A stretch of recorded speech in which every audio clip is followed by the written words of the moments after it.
Alors dans cette vidéo, on va traiter de la question: peut-on être catholique et pour l'avortement? Alors on a déjà vu dans la vidéo précédente que l'avortement n'est pas en soi une question religieuse et qu'il existe d'excellents arguments contre l'avortement d'un point de vue totalement non religieux. Il n'y a pas besoin d'être chrétien ou d'être catholique pour être contre l'avortement.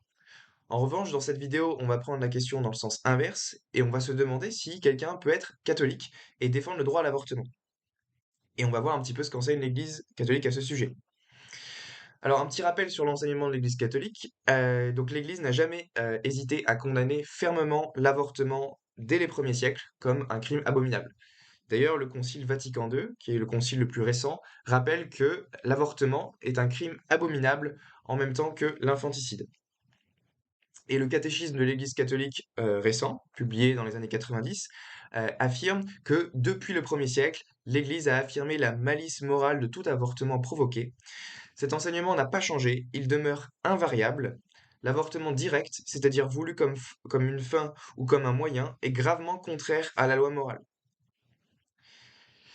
Et l'Église enseigne que, dès le moment de sa conception, la vie de tout être humain doit être absolument respectée, car l'homme est sur terre l'unique créature que Dieu a voulu pour lui-même. Et l'âme spirituelle de tout homme est immédiatement créée par Dieu. Tout son être porte l'image du Créateur. Et donc la vie humaine est sacrée parce que dès son origine, elle comporte l'action créatrice de Dieu et demeure pour toujours dans une relation spéciale avec le Créateur, son unique fin. Dieu seul est le maître de la vie de son commencement à son terme, et donc personne, en aucune circonstance, ne peut revendiquer pour soi le droit de détruire directement un être humain innocent. Et l'Église a d'ailleurs récemment fait usage de son charisme d'infaillibilité pour condamner l'avortement de manière définitive et irrévocable, dans l'encyclique Evangelum Vitae de Jean-Paul II, publiée en 1995.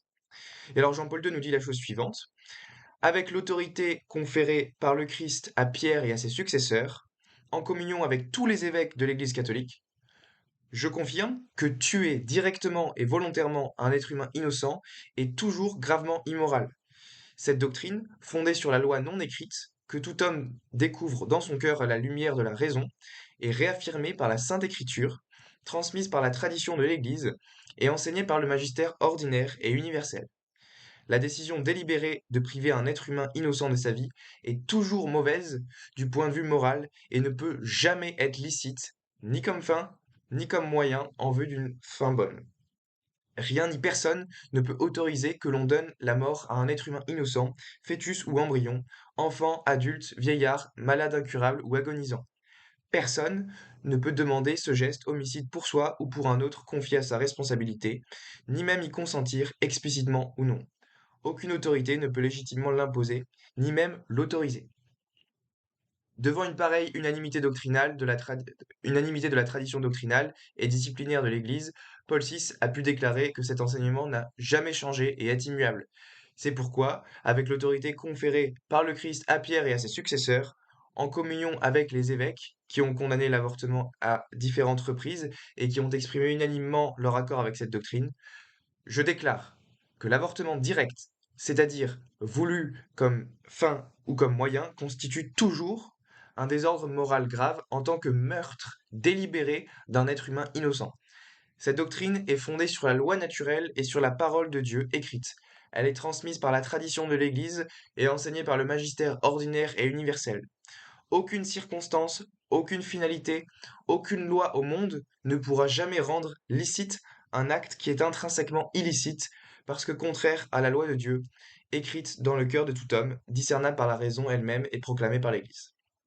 Donc cette déclaration est infaillible pour les catholiques parce qu'elle appartient justement au magistère ordinaire et universel de l'Église. Vous voyez, Jean-Paul II dit bien magistère ordinaire et universel.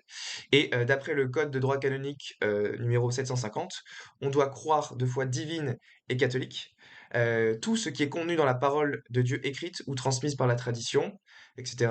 Et aussi, comme vous le voyez, par ce qui est divinement révélé par le magistère solennel de l'Église ou par son magistère ordinaire et universel, à savoir ce qui est manifesté par la commune adhésion des fidèles sous la conduite du magistère sacré.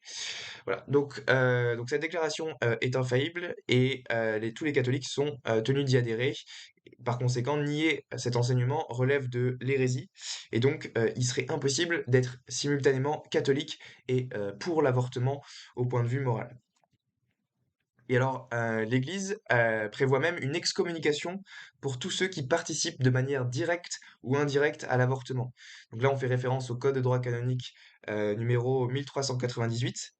Et alors, l'excommunication frappe tous ceux qui commettent ce crime en connaissant la peine encourue, y compris donc aussi les complices sans lesquels cette réalisation n'aurait pas été possible. Donc par exemple, un médecin catholique qui pratiquerait un avortement serait excommunié. Et alors, par la confirmation de cette sanction, l'Église désigne ce crime comme un des plus graves et des plus dangereux, poussant ainsi ceux qui le commettent à retrouver rapidement le chemin de la conversion. En effet, dans l'Église, la peine de l'excommunication a pour but de rendre pleinement conscient de la gravité d'un péché particulier et de favoriser donc une conversion et une pénitence adéquates. Alors, même si l'Église condamne fermement le crime qu'est l'avortement, elle se montre douce et pleine de miséricorde pour les femmes qui ont avorté et qui cherchent sincèrement à se repentir, qui cherchent le pardon de Dieu. Jean-Paul II s'était d'ailleurs adressé à ces femmes en leur disant qu'il ne fallait pas qu'elles se laissent aller au découragement ni qu'elles renoncent à l'espérance. Voilà, donc je ne vous lis pas toute la citation, mais Jean-Paul II invite ces femmes à s'ouvrir avec humilité et avec confiance au repentir euh, et à se remettre au Père de la miséricorde qui les attend pour leur offrir son pardon et sa paix dans le sacrement de réconciliation. Donc c'est par le sacrement de réconciliation que justement on enlève l'excommunication.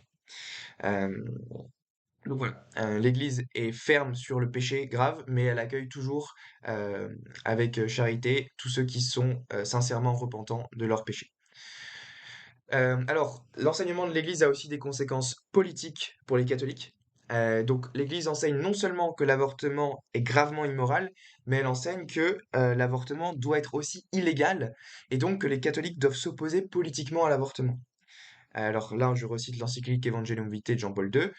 L'avortement et l'euthanasie sont des crimes qu'aucune loi humaine ne peut prétendre légitimer.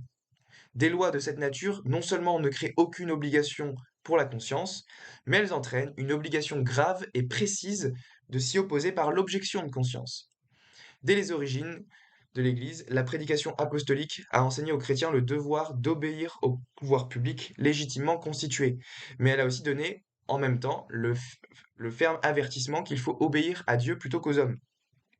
Et donc, dans le cas d'une loi intrinsèquement injuste, comme celle qui admet l'avortement ou l'euthanasie, il n'est donc jamais licite de s'y conformer, ni de participer à une campagne d'opinion en faveur d'une telle loi, ni donner à celle-ci son suffrage. Et donc les chrétiens, de même que tous les hommes de bonne volonté, sont appelés, en vertu d'un grave devoir de conscience, à ne pas apporter leur collaboration formelle aux pratiques qui, bien qu'admises par la législation civile, sont en opposition avec la loi de Dieu.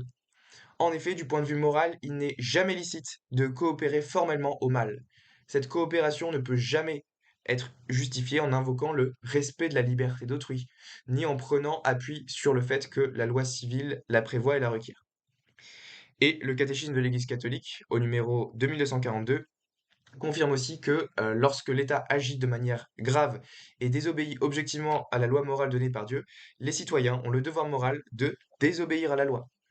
Donc, citation, le citoyen est obligé en conscience de ne pas suivre les prescriptions des autorités civiles quand ces préceptes sont contraires aux exigences de l'ordre moral, aux droits fondamentaux des personnes ou aux enseignements de l'Évangile.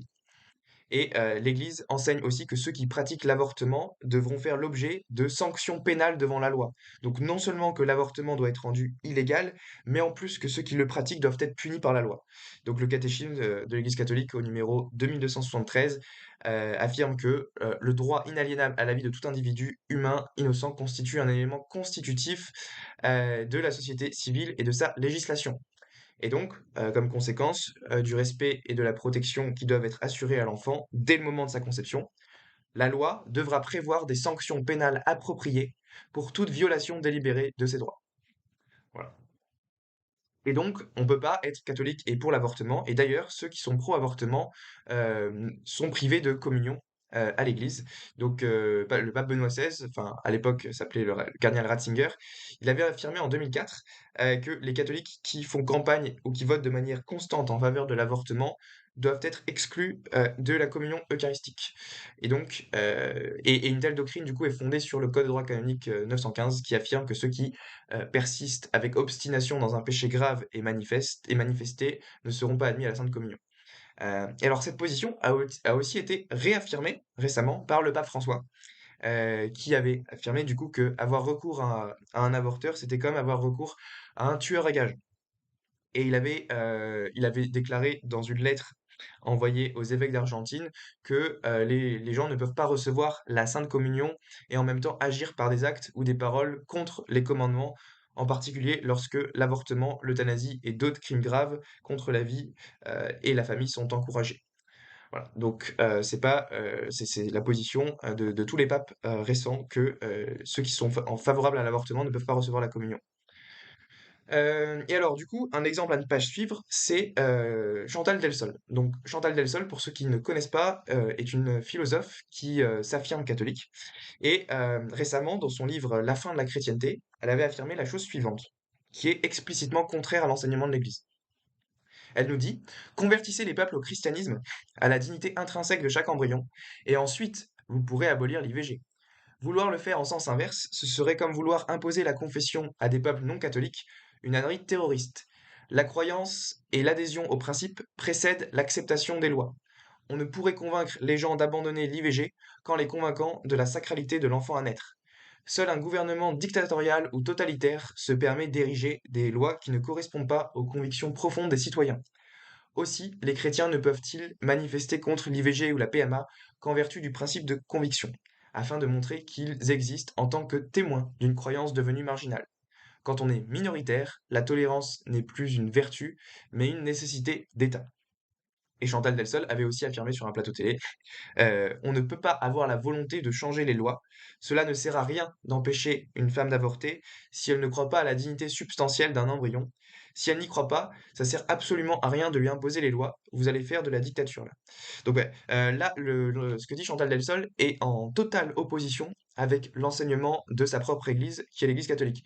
L'Église, comme on l'a vu, enseigne non seulement que l'avortement est gravement immoral en tant que meurtre d'une personne humaine, mais elle enseigne aussi que l'avortement est si gravement contraire à la dignité humaine qu'il doit aussi être rendu illégal et qu'aucune loi humaine ne peut l'autoriser. Et que par conséquent, tous les catholiques sont dans l'obligation morale de lutter contre ce genre de loi et de ne pas, non seulement de ne pas les soutenir, mais aussi de vouloir abolir l'avortement sur le plan légal. Et on n'a pas besoin d'attendre que les gens se convertissent au christianisme pour ça, parce que, encore une fois, comme on l'a défendu dans notre vidéo précédente, l'avortement n'est pas une question religieuse. Il n'y a pas besoin d'être chrétien pour être contre l'avortement. Et donc, de dire que les gens doivent d'abord se convertir au christianisme avant d'être convaincus de la dignité intrinsèque de l'embryon, ça n'a absolument rien à voir. Et donc, Chantal Delsol se trompe et ce qu'elle appelle une ânerie terroriste que seul un gouvernement dictatorial ou totalitaire pourrait réaliser, en réalité, c'est l'enseignement de l'Église catholique. Donc, c'est assez drôle de voir que Chantal Delsol, qui s'affirme catholique, pense que l'enseignement de sa propre Église est une ânerie terroriste qui est digne d'un gouvernement dictatorial ou totalitaire. Je ne suis pas sûr que Jean-Paul II aurait approuvé ces propos à son égard. Voilà. Et donc, en conclusion, les catholiques sont dans l'obligation morale d'être contre l'avortement, non seulement à titre personnel, mais à titre général. Ils doivent tout faire pour lutter contre l'avortement au sein de la société. Et la notion de catholique pro-avortement n'a pas plus de sens que l'idée de célibataire marié. Vous n'avez pas besoin d'être catholique pour être contre l'avortement, mais si vous revendiquez catholique, vous devez nécessairement vous opposer à l'avortement politiquement. Voilà, merci beaucoup.